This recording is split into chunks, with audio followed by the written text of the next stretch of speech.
Well, everyone knew Jannik Sinner had a chance to upset the King of Clay early here in Rome, but nobody would have guessed Shapo?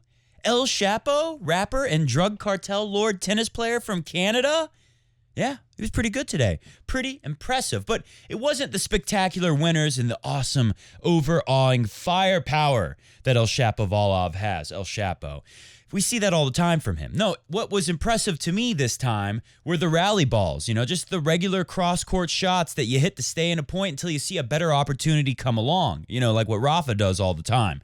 Shapovalov is very good there, and I don't think I've ever seen him hit his backhand so many times over and over without going for an unnecessarily early attempt to hit a winner or without it just breaking down somehow. And it's not just me. Take a look at this. Brad Gilbert himself agreed with me. Look at this. He retweeted me, not to mock me, to agree with me. So thanks to Brad Gilbert there, showing Coffee Break Tennis some love in the Twitter world. I was very impressed by Shapo, but it wasn't just, and ultimately, let's face it, going to the backhand, that's what helped Rafa win. But another big thing was that the serve, it didn't do as much damage as it did early on. The first serve was a big story here, and we're going to look at the numbers and we're going to study that later. But somebody else has already beat us to it, studying as the match happened. Take a look for yourself.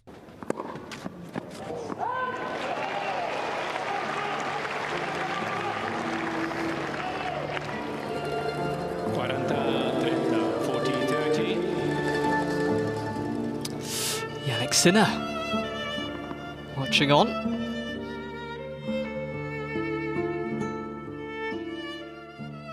This guy is obsessed. I mean, take a look at some of his quotes recently. Here's some translations of things he said in Italian in press in Rome this week. I don't watch films. I don't watch TV series. All I do is watch tennis. All I do is play tennis, think about tennis, watch tennis, and talk about tennis. Sounds like me and Jannik Sinner, we have a lot in common. Maybe that's why I like the guy so much. But today is all about Shapovalov. I hope this loss doesn't destroy him. I hope he takes this and builds on this, because he's shown us that there's a lot more to his game potentially in the future, and that's what it's going to take. We've always known that he had the firepower and the shot-making ability. If he can just get a little better at the boring stuff, the basics, maybe he will beat Rafa on clay in the near future. So that match is one of the best matches of the year. It's right up there with that awesome match against Tsitsipas, Rafa and Tsitsipas in Barcelona.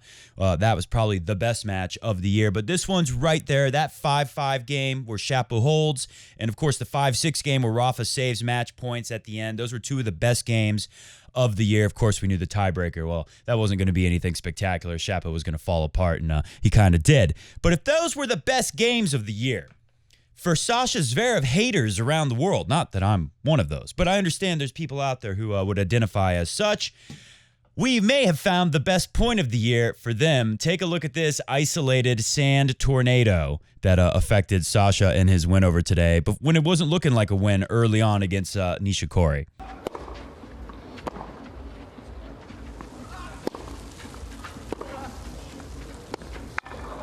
Goodness me, look at that gust of wind that just took the ball with it. Amazing. The little sand tornado, windstorm, whatever you call it, it only was on one half of the court and just happened to be Sasha Zverev's half.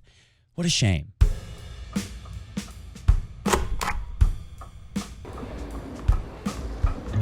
You just turned a wind machine on there.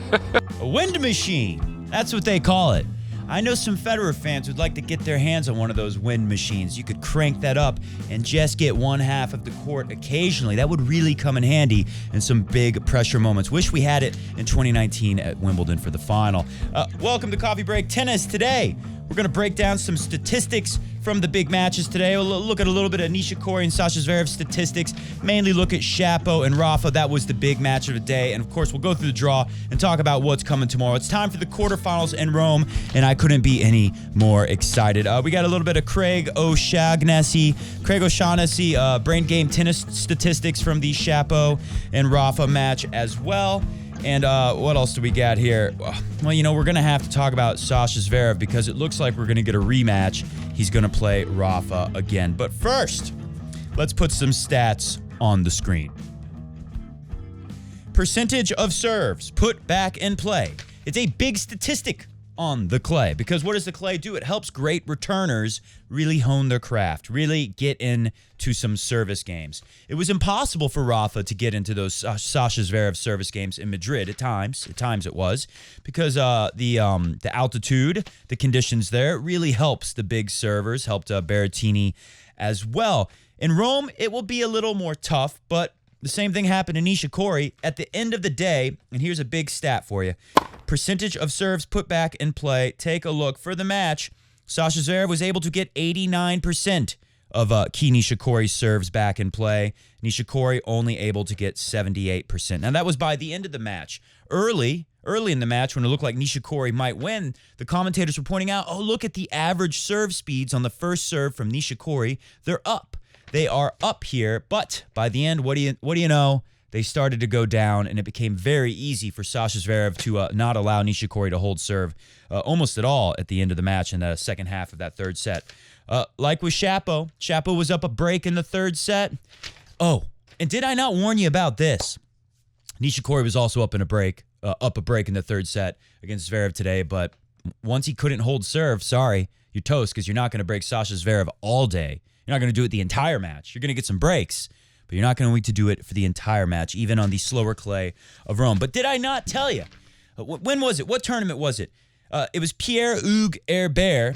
He went off because they start the shot clock when you go to get the towel, and you used to have the towel kid throw you the towel, and then you throw it back. That takes less time than getting your own towel, wiping off, and then putting it back in a box, and then walking back. So I said back then, hey, we're coming to clay. This needs to be addressed because Rafa's going to run into some issues with this. Take a look for yourself. It happened. And what do you know? This was right before he went down the break in the third set. Luckily, Rafa was able to recover from this. And Mohamed Leone, he didn't even give him the warning. He just gave him the look. I think it got in Rafa's head. You tell me, does it look like Rafa is aware of the shot clock and really rushing before he hits this serve, before he hits this as a fault and then goes on to have his serve broken? Take a look. Time ticking down.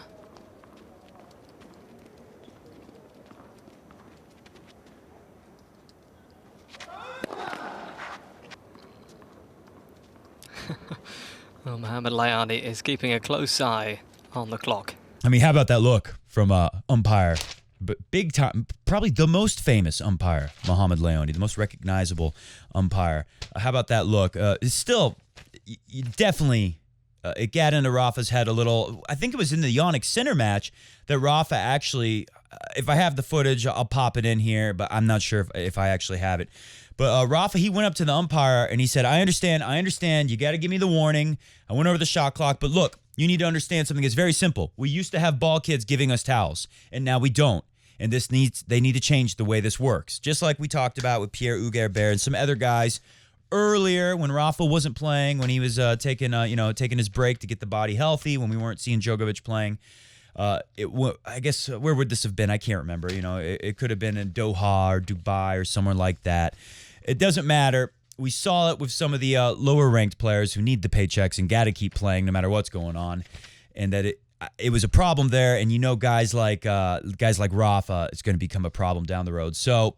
Again, this is Rome. Rafa won today. It was Shapo. He should have won. What about at the French Open when Rafa's under some serious pressure? What if it's Sasha Zverev?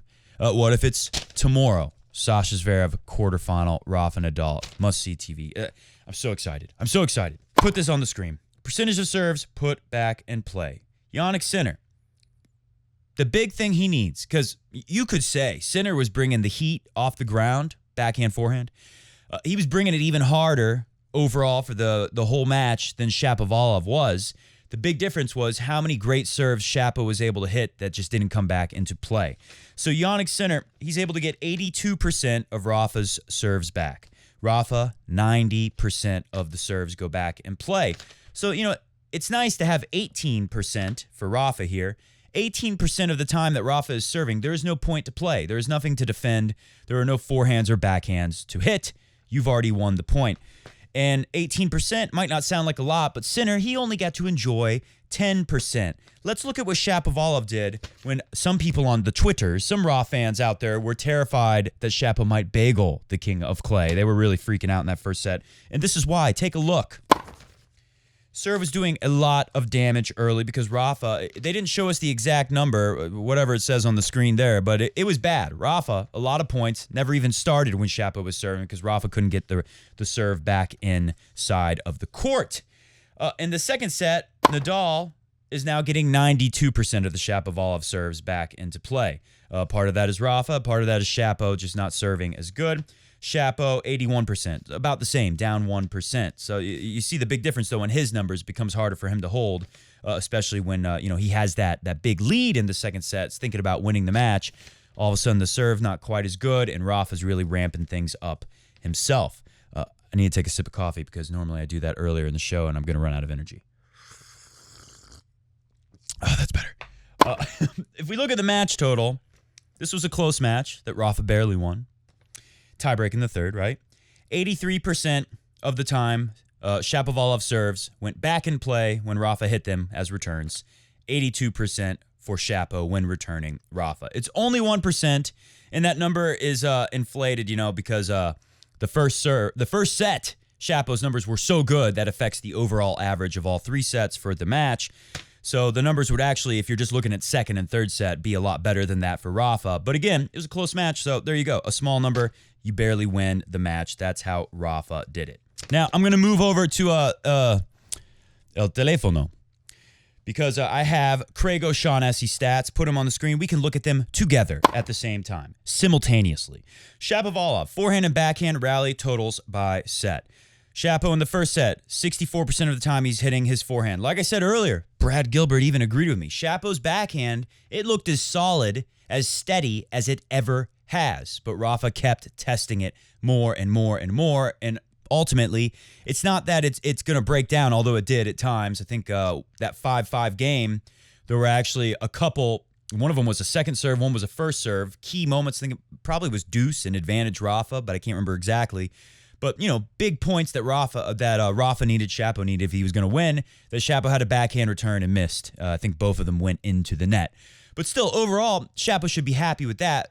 The big thing about this is, especially when Shapo's trying to be a little more steady and measured with the backhand and not commit as many unforced errors maybe, if you go to the backhand more, it's not like you're guaranteed going to win the point if you're Rafa, but you're limiting your exposure to the awesome power of the forehand where Shapo was going for more and hitting more winners, lighting them up a little bit more. So 64% of the time in the first set, El Shapo is hitting forehands. And if you look at the second set, that drops to 55 and then 49. If we look at where Rafa is serving, take a look at this. 7 to the backhand in the deuce court in set 1, 6 to the forehand, about even. Then it flips 5 to 4. Then by the third set, when Rafa really needs it, it becomes 11 to 5. So more than double. Also, he went to the body more than he would have after the first set because, sometimes when you're having a hard time holding serve, you just start hitting serves at the body and hope you can jam the guy up. You got to try something different. And Rafa, he really tried everything out there. The guy never gave up. This is what Rafa does. No one should be surprised by this win today, but if you watched it from start to finish, you probably had some doubts, even if you were a big Rafa fan. Looking in the ad court, and you got to think about this. Rafa is a lefty in the ad court. It's going this way. He's going to hit that swinger, that slice serve that Shapo hits even better than Rafa. Shapo's got one of the best lefty swingers on tour. But still, Rafa's going to hit it a lot too. He likes to swing it out. That usually goes to the backhand. Shapo is a lefty, if you haven't put that together yet. I don't think anyone's watching Coffee Break Tennis that doesn't know El Shapo is a lefty, but I'll throw it out there for anyone who doesn't know. Eventually, Rafa's decides, okay, even though I hit the swinger all the time, I got to hit this guy's backhand. So what does he do in the ad court? 5 to the forehand, 4 to the backhand in set 1. Then it became 1 to the forehand and 5 to the backhand in set 2. And 2 to the forehand and 8 to the backhand, less at the body in set 3. So a lot of targeting of the backhand. And I don't know, it's not like Shapo did something horribly wrong on the first serve. It just wasn't as hot as he was in that first set. Shapo, everything he touched turned to gold in that first set. I was watching and thinking well, okay, this is very impressive, but there's no way Shapo will keep this up. And he kind of did. He played pretty good from start to finish.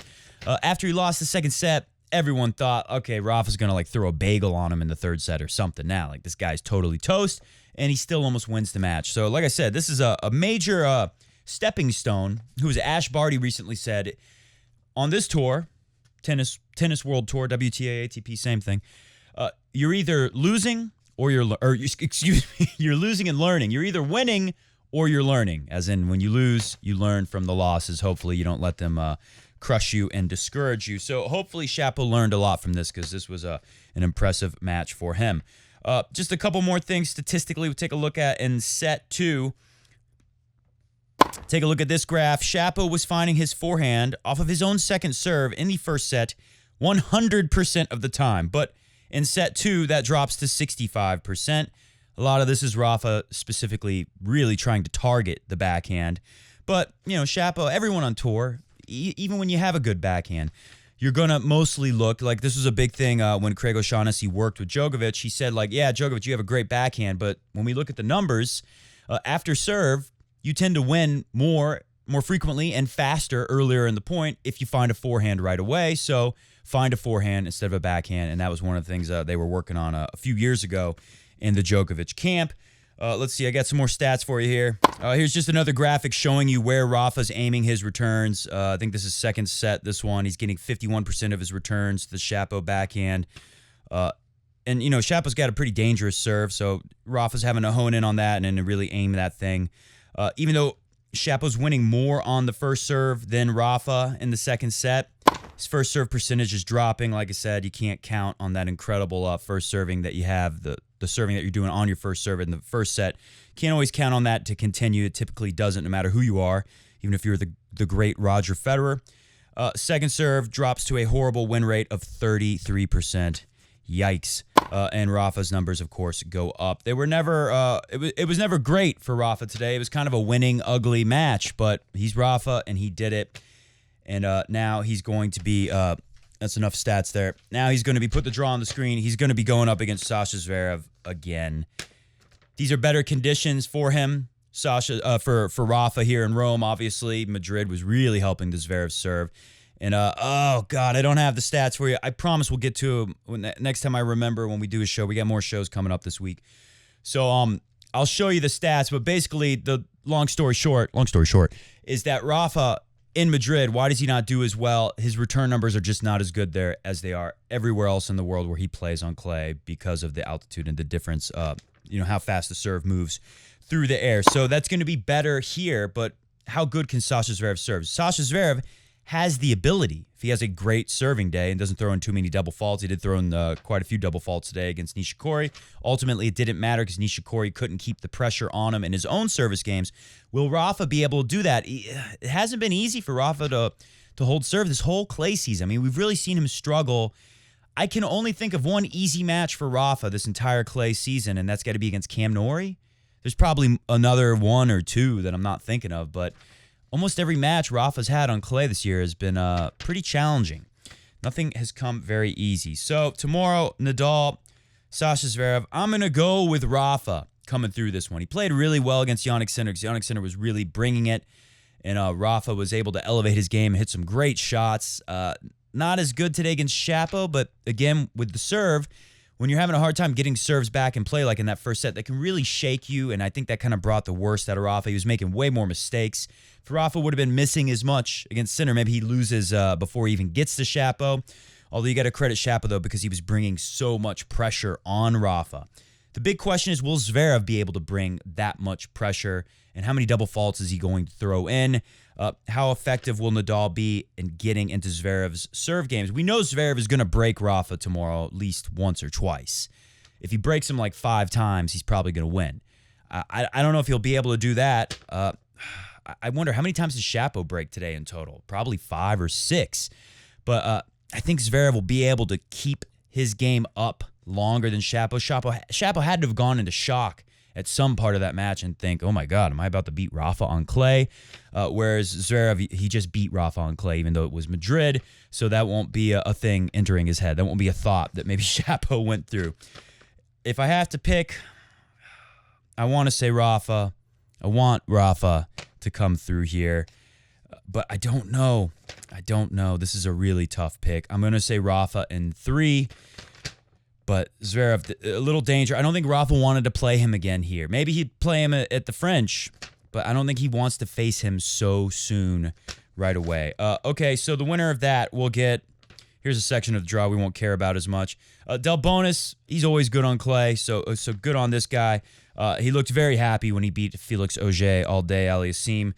Riley Opelka over Karatsev. Karatsev had the benefit of playing Medvedev, who doesn't want to be there on the clay. Take a look at this. Medvedev and Benoit Paire, another guy who doesn't want to be there. They end up playing each other in doubles earlier today, and this happened. Medvedev hits Benoit Paire on accident. I guess this was a serve that went long or something. And then the greatest fall I've ever seen. I understand. I didn't watch this because I don't watch doubles that much. I understand Benoit Paire just laid on the ground and laughed for a long time after this happened. I guess that's the only way you can react to something like that. Pretty funny. We'll keep that in the memory bank. Might bring that up again. That's a great image to see. So Riley Opelka comes through Aslan Karatsev.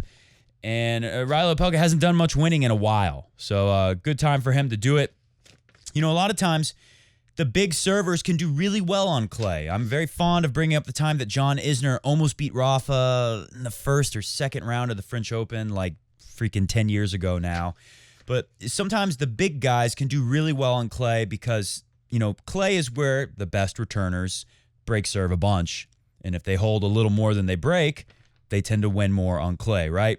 But when you got one of these big servers who serves so big that the slowness of clay doesn't affect it, then you can do pretty well on clay. So Riley Opelka, I guess he's going through a little bit of that. I really don't know how to pick that match. I guess I'd go with Delbonis there, but who knows what to expect from Riley Opelka. Dominic Thiem out. Couple tough matches after going 3 and almost losing to Marty Fucsovics. He has another long match. Dominic Thiem is still kind of in like a comeback process here. So the Teamsters out there, the big team fans, my friends from Oostenrijk, I wouldn't worry too much about Dominic Thiem. We're getting pretty close to the French Open. Is he going to jump in another tournament? I don't know about that, but I think he'll be okay at the French if he has a favorable draw. He needs a draw because he's still working his way back into things. But good that an Italian made it to the quarterfinals. Will he be able to beat Rublev? 6-4, 6-4, but it was a little trickier than that sounds against Roberto Bautista Agut today for Mr. Rublev. But I'd give him a good shot to come through Sonego there. And then, of course, Djokovic, Tsitsipas tomorrow. No idea what to expect from that. Djokovic just crushed Davidovich Fokina. Of course, Djokovic had... it was mainly because of the weather and the rain. Sure, everyone by now has seen Djokovic screaming at the umpire. It seemed like he wanted to play in the rain earlier on. And then when I guess he didn't want to play anymore, I don't know. I didn't see that entire match. I saw the first set of that match, and then I was on court teaching during the rain delay. And by the time I got back, it was they had just come back, and I watched the end at 5-all when they came back. I don't think anyone expected Taylor Fritz to win a tiebreak, just like who would expect Shapo to win a tiebreak against Rafa today. So Djokovic, Tsitsipas, that's a tough one to pick because, Tsitsipas he was looking like the best player on clay until he lost recently. He's looking pretty good again. A great win against Berrettini. And like I said, Tsitsipas in Madrid, that's not the best for him. Maybe it was good for him when he played Rafa a few years ago and he got that big win. But I don't know if those conditions are the best for him because Tsitsipas likes the extra time because of his strokes and mainly because he doesn't have this wonderful block return. He's not very good at the volley-like block return that Roger Federer is so good at. We're going to get out of here, so hit the music. Tsitsipas, not as good at that. On the clay, he has time to uncork it and crush it. If I had to pick right now, I might go with Tsitsipas over Djokovic because Djokovic, like Dominic Thiem, no, not exactly like Dominic Thiem. He's probably feeling a little better than that. But Djokovic still kind of coming back and getting back into the rhythm of things. We will be back probably tomorrow. I don't know. I got a lot going on tomorrow, but I'm going to do my best to come back tomorrow if we have a really incredible match with Zverev and Nadal. But if you don't see us here tomorrow, rest assured we will be back on the weekend, most likely. Definitely Saturday. We'll preview the final and catch up with everything, especially Tsitsipas, Djokovic, and Sasha Zverev, Nadal. Those are the big matches tomorrow. Maybe we'll see you tomorrow. If not, definitely Saturday. See ya!